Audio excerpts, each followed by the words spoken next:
Good morning, Kahal Kadosh. Beruchim Abayim to everybody. Today, Thursday, the 29th day of Tammuz, corresponding to the 28th. Today's class graciously sponsored by Yaakov Cohen and family. Le'ilui Nishmat, his wife's grandmother, Bat Naomi, Aliyah Shalom. Additionally, today's class graciously sponsored by the Sultan family, Le'ilui Nishmat, Ezra Ben Nehama Alav Shalom. Additionally, today's class dedicated to the loving memory of Mrs. Lily Safra, Leah Badova Kohen Vehana Aliyah Shalom. Additionally, today's class dedicated for the Refuah Shelema of Miriam Bat Basha and Leah Bat Sara among the Holim of Am Israel. And also we dedicate the class La'ilui Nishmat Don Jaime Galante, Haim Ben Adela Alav Shalom, a dear member of our congregation that unfortunately, unexpectedly returned his soul to the Holy One exactly a day like today, a couple of years back. So this particular week, Perashat, or Perashiot rather, Matot and Mas'eh. So we discussed Matot in the beginning of this week, and I give you maybe a summary of Perashat Matot, at least the early Pesukim, and then we'll talk for 2 or 3 minutes about Perashat Mas'eh, because tomorrow, or rather tonight, will be Rosh Chodesh Menachem Av, which is the Hilulah of Aharon HaKohen, and it's Rosh Chodesh Av, so there is a lot what to say in these two topics. But let's concentrate at least in a message of Perashat Matot. So the beginning of Perashat Matot talks about the importance of a person being careful with their commitments, with their promises, with their vows. Because the vows and promises that a person verbalizes, you cannot say it's only just words and let it be gone with the wind. The opposite. The Torah says clearly, Lo yahel devaro kechol hayotze mipiv ya'aseh. What does it mean, Lo yahel devaro? Rashi explains, don't desecrate your words. Yahel comes from the word hilul. When I say the word hilul, what is the first thing that comes to your mind? Hilul Hashem.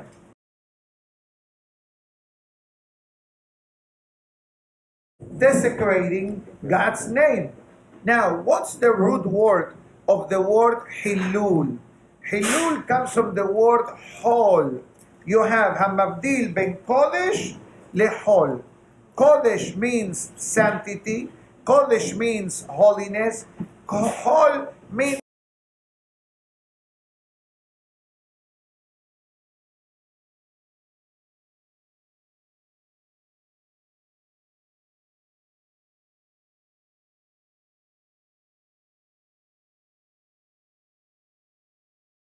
but it also means the desecration of Hashem's name.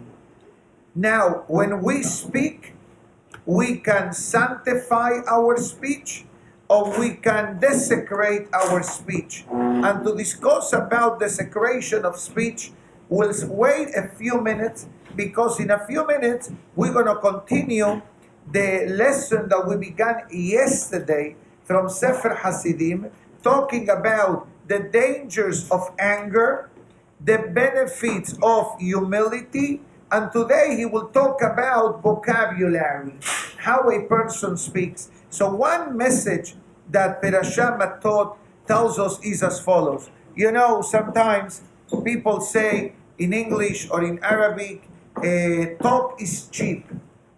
Haki balash, they say in Arabic. That's a very dangerous statement to say. Why dangerous? Even though you say, but Rabbi, a lot of people say it. I says a lot of people may say it. But why do I say it's very dangerous? Because according to this week's Perashat Matot, talk is not cheap. Talk comes with a price tag. Honesty, transparency, emet. The Gemara writes, Chotamo shel HaKadosh Baruch Hu emet. The rubber stamp of Hashem is the truth. Why? Because the truth is 100% truth. That's why if you look at the word emet, you'll see two fascinating things. Number one, they combines the three main letters of the Hebrew alphabet. The Aleph, which is the first, the Mem, which is the middle, and Tav, which is the end. So Emet is 100%. Each one of these letters has the power to stand by themselves. What does it mean? The physical shape of the letters, the Aleph has two legs, the Mem has a white base, and the Tav also has two legs. So if you look at the physical shape, let me see if I can show you in the cover of the book, right here. For example, you see the Aleph, it has two legs. That's what I mean. On the shape of the word or the letter, it has two legs. So the letter can be freestanding. Meaning to say, when you say the Emet, it doesn't matter. The Emet, it remains forever. Another letter that we can look at the Tav. The Tav here also has two legs to stand on. And if I look for there, which other letter I'm looking for? The Mem. Look at the white base that the Mem has. But if I now look at the other word, the competition of Emet. What is the competition of Emet? Sheker. And there is a popular saying that goes, Sheker en lo raglaim. Sheker has no leg. Usually, when people say this statement, they're telling us that lying has a limited lifespan. That's the peshat. The deeper meaning is that every letter of the word sheker, en lo raglaim, doesn't have 2 feet to stand on. Look at the shape of the resh, one leg. Look at the kof, one leg. Look at the shin, 1 point. That's what the meaning, sheker en lo raglaim. And that's why the parasha of this week says, lo yahel devaro. Don't think that your words are empty and the words are gone with the wind. Actually, the Zohar Kadosh says, true. The statement of gone with the wind, and maybe some of you may remember, may have been a movie. Not my style. Not my style. I like more action. But that's a different show. Okay? I never watched it, but I remember as a child, Gone with the Wind. Lo que el viento se llevó in Spanish, right? I don't even know what's the content of that, but I'm going to tell you that that sentence comes from the Zohar HaKadosh. The Zohar HaKadosh writes and it says that when a person speaks, the words are transported into the Kiseh HaKavod and they filter the words. What word did you say? As I mentioned the other day in the name of the Moed Kol Hai, that it says how careful a person must be of not crying for no reason. If you have no reason to cry, don't cry. But let's clarify. There are many levels of crying. Sometimes people cry, God forbid, because they are suffering, chas v'shalom. Or maybe they have a medical condition. Or God forbid, someone, God forbid, is sitting Shiva'ah. In those cases, crying is understandable and acceptable and even necessary in some scenarios. But when a person cries, and the crying that I'm referring to has nothing to do with tears, but the person makes themselves a hazit case, a nebach case.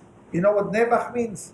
You know what hazit means? The person cries saying, oh, things are so difficult. Oh, I'm sorry, I cannot pay the donation to the synagogue. Things are very rough. And the only reason the person is saying that is because he doesn't want to pay. Then the reality is that the person has the opportunity to pay, and the person has the means to pay, and Baruch Hashem, all his bills are current, and he has no debts. But yet he cries. The Zohar HaKadosh says, you cry for no reason, we'll give you a reason to cry. That comes from the Gemara and Tisha B'Av. The Meragelim. That's the Gemara about Tisha B'Av. that we discussed 2 days ago. So that's what it says here. Don't think that your words are free or the words are cheap. Actually, if you want to live longer, talk less. True, by the way. Every person is given an allowance of words to talk. Torah and tefillah is not included in that equation. Another concept the Gemara mentions, there was a city, Milah Besela Shetikuta Bitrin. Used to be a city that they used to pay the citizens of the town money daily according to the words that they spoke. How many words did you say today? 100 words? You get 100 coins. But how many words you did not say? How many words did you were able to say and you stayed quiet? Shetikuta, sheket, bitrin. They used to give double. Why they will invest in the population of paying people about words? Short answer, because the government of that town realized that a lot of the issues and a lot of the problems that people having with each other was the way they communicated and how they talk to each other and what they say to each other, if it's anger, if it's vulgarity or foul language, and that will create more drama and more problem among the citizens. So they made a rule. And let's be honest here, and we discussed this in the early part of the week, that if a person in the moment of argument or in the moment of anger has the discipline and the power, it's not easy, but that's something that we need to aim for. To exercise self-control of their emotional reaction.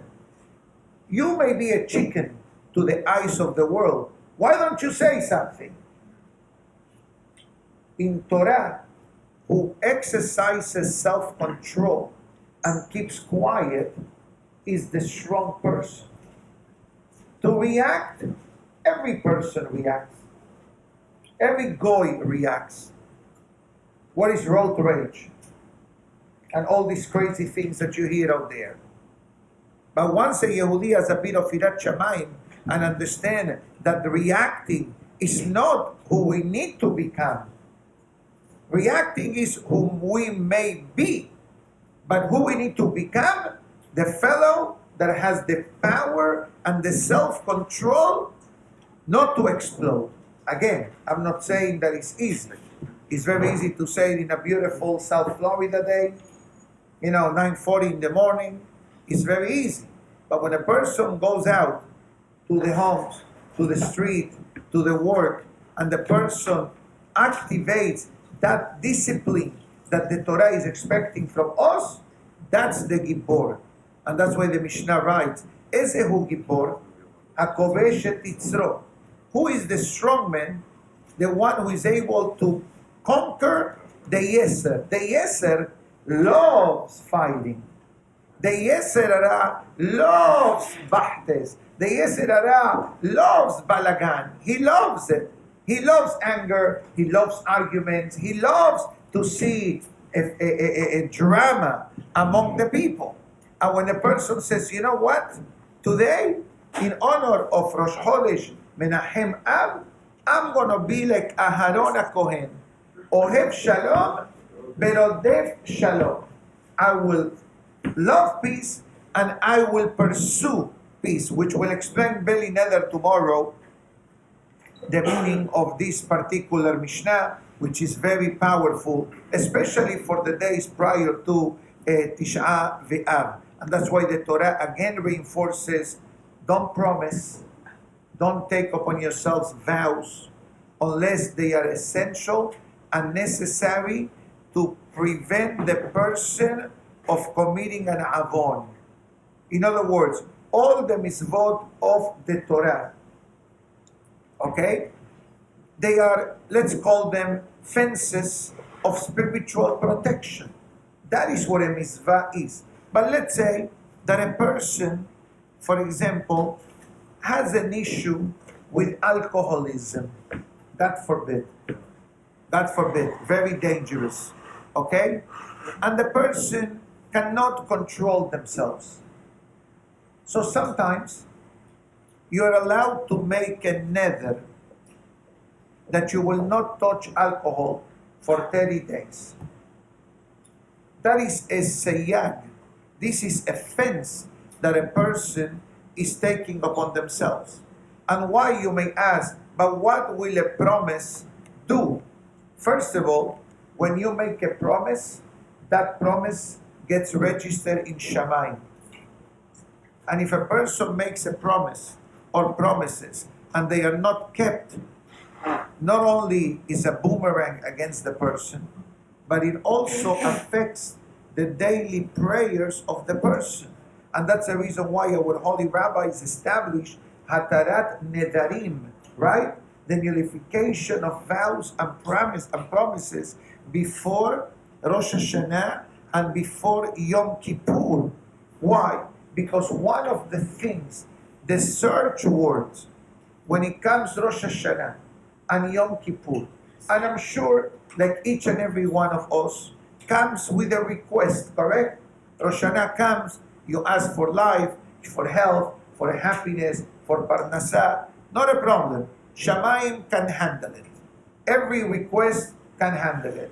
But you know what else it happens, says the Zohar HaKadosh? That they put a search word in the file of the person. And one word is promises or vows. Oh, this fellow made a promise 3 months ago and he didn't kept it yet. He made a vow a month ago and still in lingering mode, limbo. So says the Zohar HaKadosh that if, God forbid, a person has open promises or vows that they were not fulfilled or nullified, there is a halachic emergency treatment. It's called Hatarat Nedarim, the nullification of vows and promises. And that's the reason why we do it 40 days before Rosh Hashanah, 40 days before Yom Kippur. Why do we do it? Because promises can place the person in nidui for 40 days. Nidui means excommunication, like the word nida. Nida and nidui means exactly the same. What is nida? Nida means when a lady develops the monthly cycle. And two things happen when she develops the monthly cycle. Number one, she must keep a separation from the husband. These are called the laws of family purity. Taharat mishpacha, we all know that. But what else it's meaning that? That she's not pregnant. Although I must say, it is possible, very minute cases, that even a lady is pregnant, she may develop in the early stages of pregnancy 1 or 2 cycles. But usually a full-blown monthly cycle, it means that she's not pregnant. Okay? So that's the meaning when it comes to the Hatarat Nedarim. The Hatarat Nedarim, it's like an amnesty prayer that we asking from Shamayim, God, in the event that I have unkept promises, and I will clarify this so we don't have misunderstandings. The prayer that we do at the synagogue, Rosh Hashanah and Kippur, before of a Hatarat Nedarim, it only covers promises or vows that we may not remember that we did them, or even in a dream.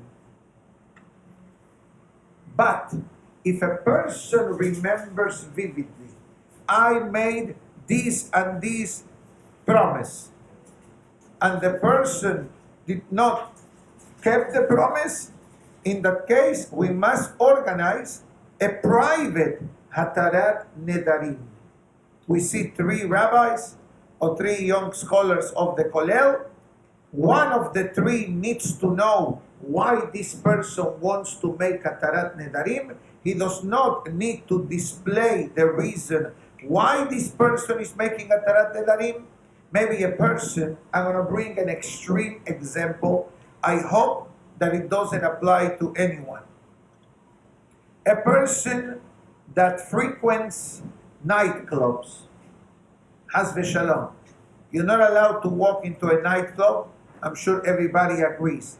Because of the environment, the alcohol, the drugs, the immorality, and all the catastrophic spiritual dramas that happens inside of a nightclub. And don't tell me you're going to go there to do kiruv. And don't go there to see if the wine that they have is mebushal. Don't go there. Okay? Now, so a person, let's say, has an issue with that behavior, and a person frequents nightclubs, and you talk to him, and you talk to him, and then one time you say to this person, promise me that you're not going to go to the nightclubs or the casino. Casino is not dangerous than a nightclub. Okay?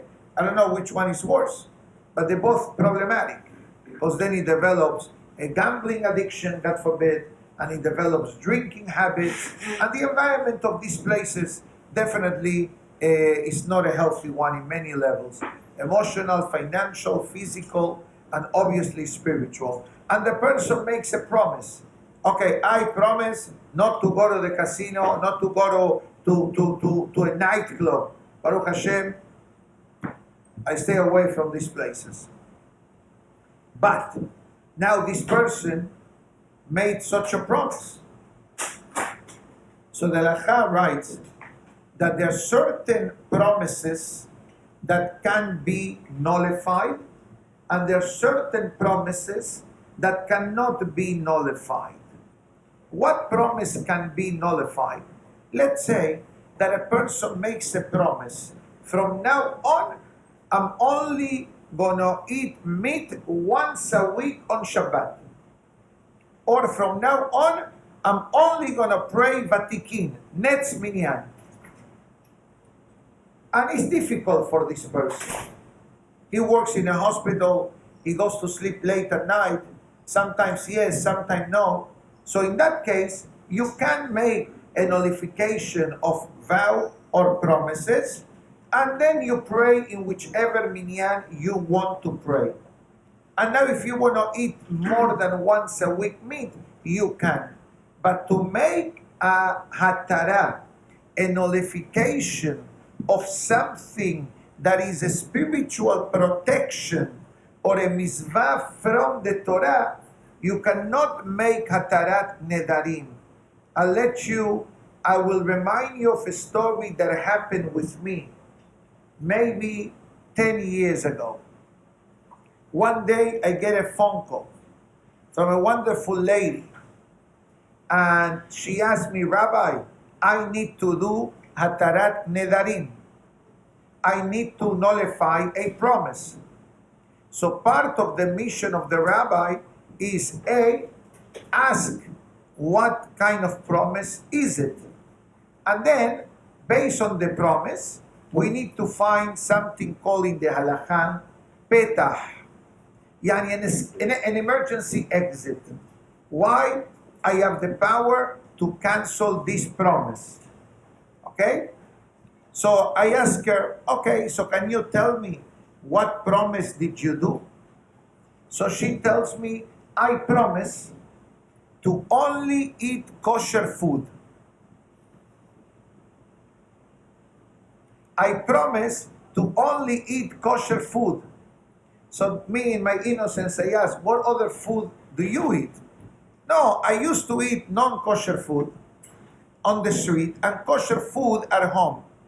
So I made a promise that from now on, in honor of Rosh Hashanah, I'm going to eat kosher food also on the street. There are people, unfortunately, who they made their own code of Jewish law. And there are people who eat kosher at home and non-kosher on the street, on a restaurant, in a hotel, when they travel. Or sometimes they tell you it's only fish, it's only salad, it's only pasta. Yani no pig, no dairy, no meat, no chicken. So I must tell you that I hope that no one on the audience has this mindset, because the truth of the matter is, even though fish by itself may be kosher, but who is cooking the fish? What kind of vessels are they using for the fish?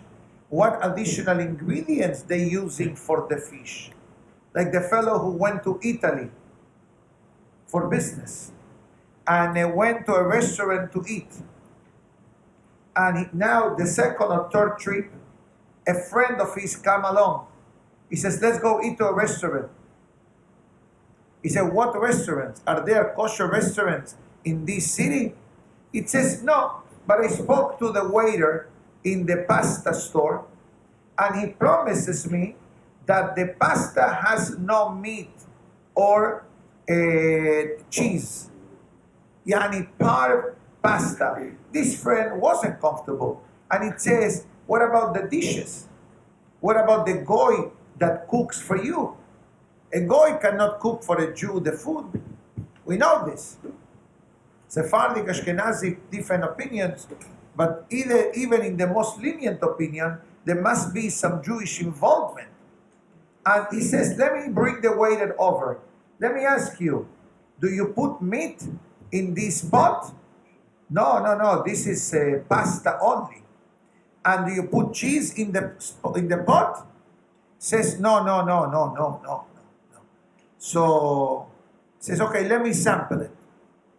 The fellow tasted, and it says, this has some greasy flavor. He says, of course, we smear pig fat on the pot to absorb the flavor into the pasta. So true, the pasta didn't have meat. The pasta didn't have chicken. The pasta didn't have cheese. With cheese, by the way, is no less problematic than meat, because cheese comes also from a taref source. So we need to be very careful that the cheese that we buy and all the ingredients that we buy come with a reliable ashgaha, reliable supervision.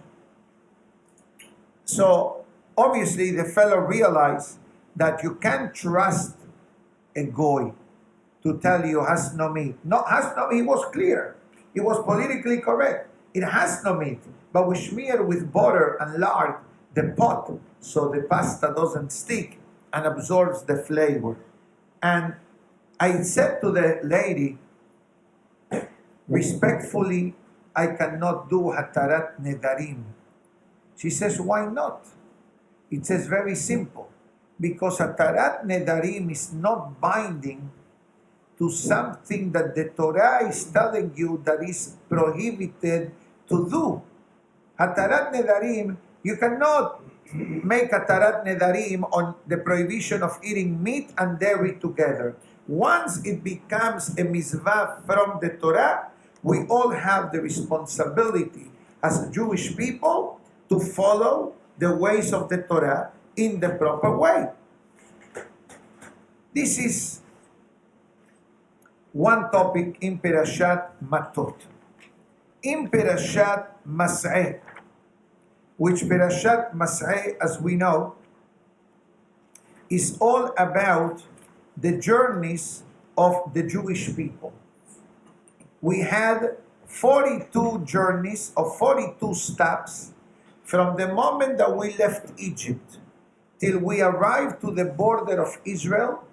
We have Membet Masaot, 42 stops, and the Perashah tells us each stop accordingly.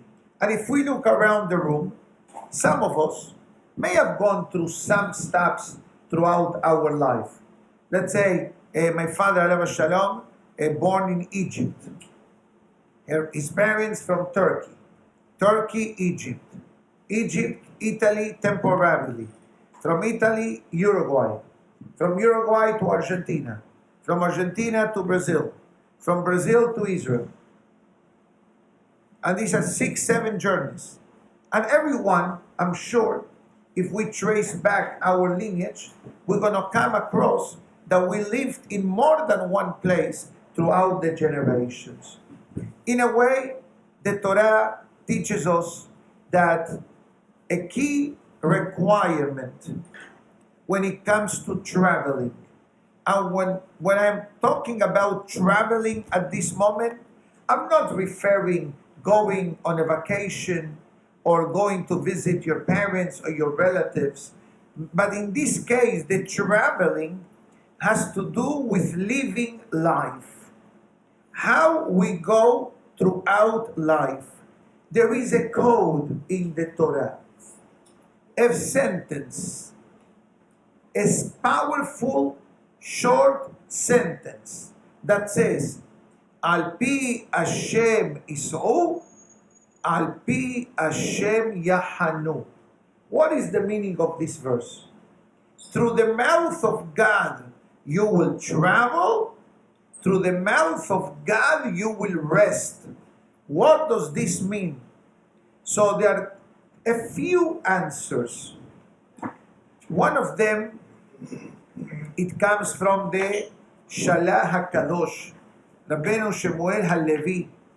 And Rabino Shmuel HaLevi says that a person must train themselves to have in their mouth Hashem's name. What does it mean?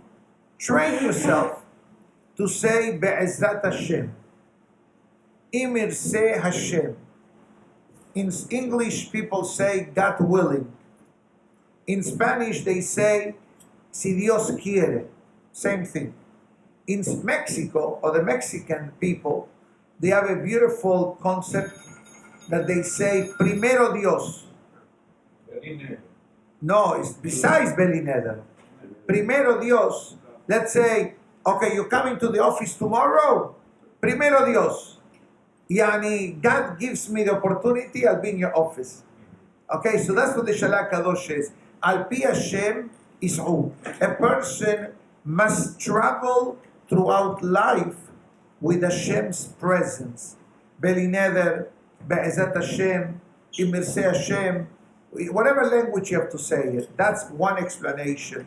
The second explanation means that the person, every move that they make, they ask themselves, is it proper?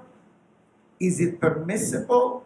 Is like a person moves to a city, okay? You cannot just say, oh, cost of housing is cheap in that city, so I'm moving to that city. Before you move, what are you supposed to do? You have to go and check it out. You have to see, okay, does the city has my spiritual needs that I need? What does it mean? Does the city has a synagogue that I can pray with the minyan? Does the city has a mikveh for my wife? Does the city has access or easy access to kosher food? Does the city has a school, a Jewish school, obviously, to educate my children in the proper way? If you cannot answer yes to all of these questions, you cannot move. That's simple. Why? Because if you don't have a synagogue to pray, and your wife doesn't have a mikveh to go to, and you have no Jewish education for your kids, and you have no access to kosher food, how are you going to survive as a Jew? How are you going to survive? If people struggle having all of the above here, how are you going to survive if we don't have what we need? Those four things are oxygen for the neshama and for the body. Sure, you may tell me, okay, my wife will take an airplane to go to the mikveh. You're not a Chabad Shaliach that every month you're going to fly 3 hours to go to a mikveh. Or you're going to start making kosher food and you're going to open up a Talmud Torah and you're going to open up a Chabad house. That's what you see in these far-fetched places. And today, the traveling of the Jewish people is so massive that a lot of places, Baruch Hashem, through the years, are offering a lot of what the things that we need. But not every city offers it, by the way. We are fortunate, at least in South Florida, at least in Aventura, Miami Beach, Surfside, Hollywood, Boca, that we have what we need. But if you travel up north, you gotta look for it. You need a microscope, perhaps. Mikvahs you may find. Kosher food you'll find in Walmart or Costco, Publix, etc. But then it comes to the education of your children. How are you going to do it? Restaurants. And I'm not saying that you cannot live without restaurants. But we know that the presence of a restaurant means that there is a community. And once there is a community, we support each other emotionally and spiritually. Every day we come to pray together. We are mechazik each other. We are strengthening each other with the presence, with the minyan, etc. Very powerful message as well from the parasha of today, quoting the Shalah, Kadosh, and other commentators. So the Musar of today, I'll give you short because it connects to the opening statement of the parasha Matot. So it says that Karov ata befihem berachok mikiliotehem. Translation: this pasuk comes from the book of Irmiyah. Irmiyah HaNavi was a very special Navi prophet, the spiritual downfall of the Jewish people that prompted the destruction of the Bet HaMikdash. And Irmiyah says, part of the problem that we had is that people mention God's names, pray. People say beracha for food. We say berachot. We say God's name, but berachot mikiliotehem. But God is not in the mind of the person.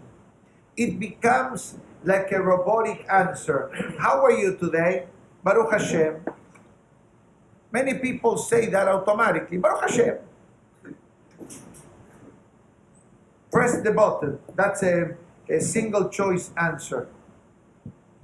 But what about, it says the Navi, in your mind, in your heart, in our actions?